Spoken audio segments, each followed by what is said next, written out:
Hello everyone, मैं संदीप यादव आपके अपने चैनल द एजुकेशन विस्टा में आपका स्वागत करता हूं। दोस्तों, आज से हम शुरू करने जा रहे हैं 10th क्लास के इम्पोर्टेंट क्वेश्चन की सीरीज को, जिसमें हम आपको छोटी छोटी वीडियो देंगे, प्रोवाइड करेंगे, जिनमें एक या दो क्वेश्चन होंगे ज़्यादा से ज़्यादा, और इसकी हम चैप्टर वाइज एक अलग से आपको बनाएंगे प्लेलिस्ट, जिससे आपको देखने के लिए आसानी हो। तो दोस्तों, आज की वीडियो को स्टार्ट करते हैं आज के क्वेश्चन से।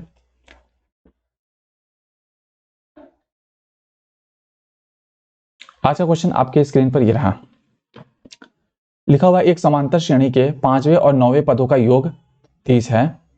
इसका 25वां पद इसके 8वें पद से 3 गुना हो तो श्रेणी ज्ञात कीजिए।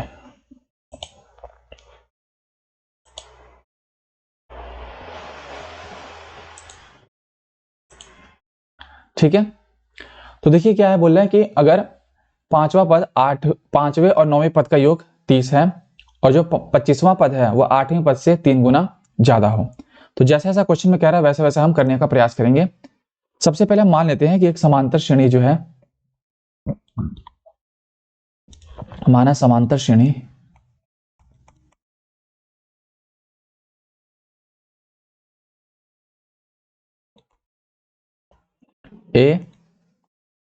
ए प्लस डी तथा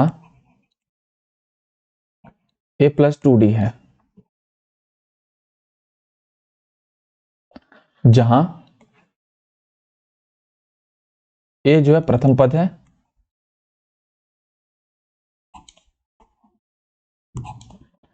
और जो डी है वो सार्वंतर है।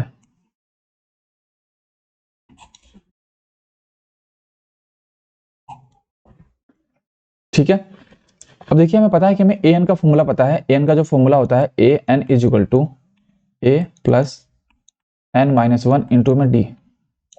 क्वेश्चन में बोला कि 5वां और 9वें पद का योग 30 है, तो हमें पहले 5वां पद निकालना पड़ेगा। तो एन की जगह 5 रखें, तो ये ए प्लस का ये 5 माइनस का 1 इंटू में डी, तो यहां से आपको मिलेगा 5वां पद ए प्लस का 4d।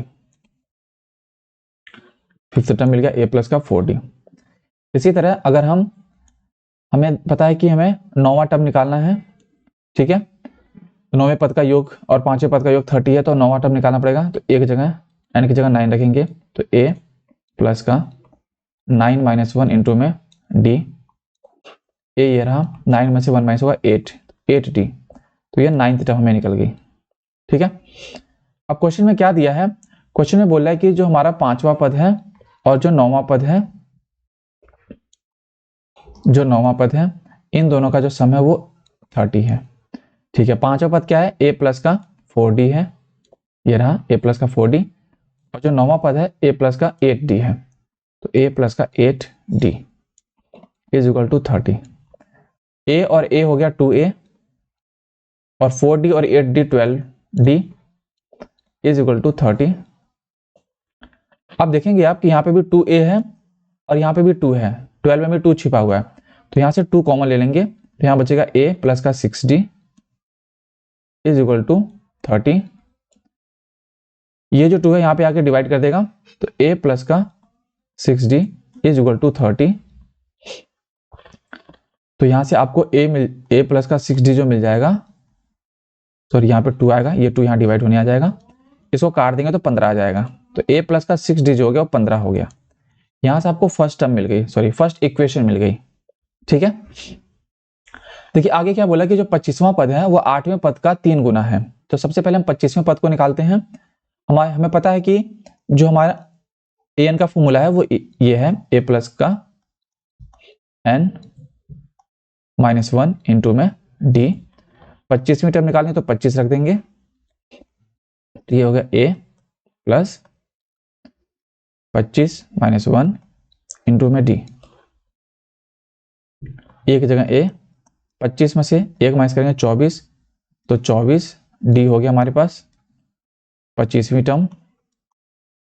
इसी तरह क्वेश्चन में बोल रहा है कि जो 8वां पद है, 8वें पद का भी हमें निकालना पड़ेगा, तो 8वें पद के लिए हम एक जगह 8 रखेंगे, तो ये 8 रख दिया, जो कि ए प्लस 8 माइनस 1 इंटू में डी।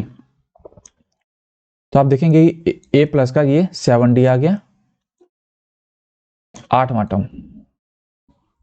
अब क्वेश्चन में जो बोला वो ध्यान दीजिए। क्वेश्चन में बोल रहा है, यहां ऊपर लिखता हूं कि जो 25वां पद है, जो 25वां पद है वो 8वें पद का 3 गुना है, 8वें पद का 3 गुना है। इसका मतलब क्या है कि जो 25 टर्म है, 25वां पद है, वो पहले से 3 गुना ज्यादा है।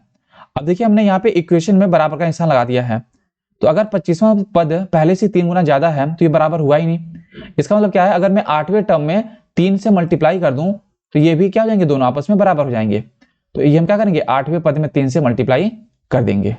ठीक है, चलिए अगले पेज पे चलते हैं, यहां से इसको हम सॉल्व करेंगे। ठीक है,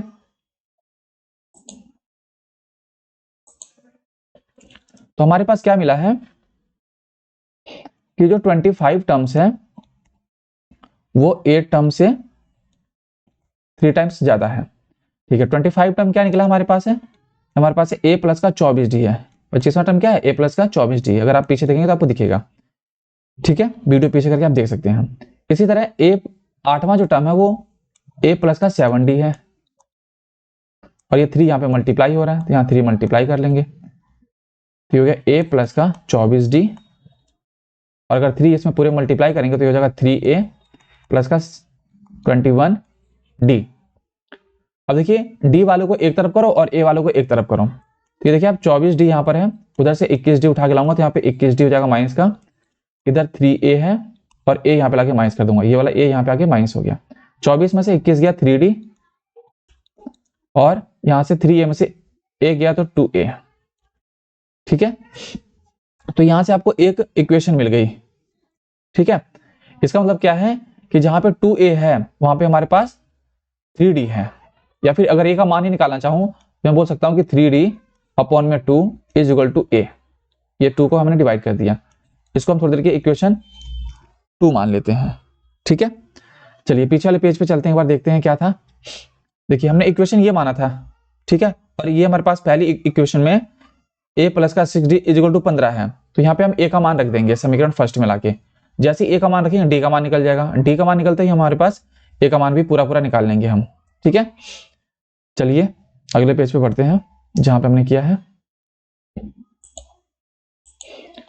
देखिए अब यहां लिखेंगे कि समीकरण फर्स्ट में d का मान रखने पे, d का मान रखने पर, ठीक है, समीकरण क्या था, समीकरण हमारे पास है a प्लस का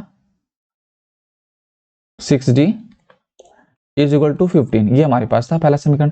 इसमें a का मान क्या है, 3/2d, ठीक है, 3d अपॉन में 2 प्लस का ये 6d इज इक्वल टू 15। यहाँ कुछ नहीं तो 1 है, एलसीएम लेंगे तो यहाँ पे 2 आएगा, क्या आ गया 2, तो ये हमारा आएगा 3d प्लस का ये 12d हो जाएगा, बराबर में ये 15।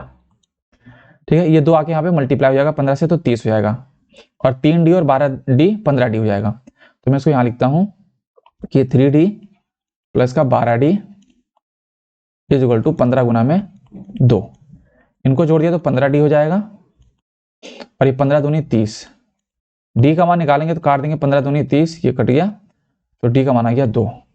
अब d का मान 2 आ गया तो हमें पता है कि इस समीकरण में हम अगर d की वैल्यू रख दें तो a का मान निकल जाएगा, तो लिखेंगे समीकरण 2 में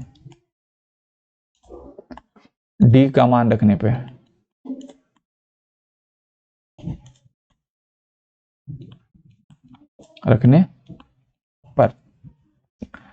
देखो 3 ये रहा, d का मान कितना है 2 है, नीचे भी यहाँ पे 2 है, यहाँ रख दिया हमने d का मान इसके जगह रख दिया, बराबर में ये हमारा a आ गया, 2 से 2 कट गया, तो जो a का मान आ गया वो हमारे पास आ गया 3। क्वेश्चन में बोल रखा था कि आप समांतर श्रेणी निकालिए, तो हमने समांतर श्रेणी क्या माना था, हमने समांतर श्रेणी पहले माना था a प्लस का d और a प्लस का 2d माना था, ये माना था समांतर श्रेणी, ऐसी होती है समांतर श्रेणी, है कि नहीं। चलिए देखिए हमारा a आ गया क्या, 3 आ गया, a कितना आ गया 3 आ गया पहला टर्म, दूसरा टर्म क्या है 3 प्लस का d कितना है 2, तो ये हो गया 5, ये हो गया 3, और यहाँ पे हम रखेंगे a का मान 3 प्लस का 2, d का मान 2, तो ये 3 तो ये रहा, कॉमा लगा लो यहाँ पे, 2 दूनी 4, तो ये आ जाएगा आपका 7। तो 5, 3 और 7। इसी तरह और आपकी एपी आ सकती है। तो आप लिख देंगे अतः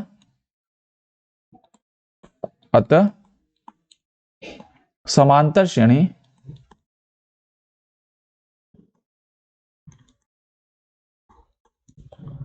तीन, 5 तथा 3, 5 और ये 7 लिख दो यहाँ पे 7 और ऐसे डैश डैश लगा दो, होगी। तो ये क्वेश्चन हो गया। इस क्वेश्चन को इस तरह करना था। तो आई होप आपको ये क्वेश्चन, ये वीडियो समझ में आई होंगी। अगर आपको ये वीडियो पसंद आई तो लाइक करें, शेयर करें और सब्सक्राइब करें। मिलते हैं अगली वीडियो में अगले एक क्वेश्चन के साथ, बहुत ही शानदार क्वेश्चन के साथ। Thank you.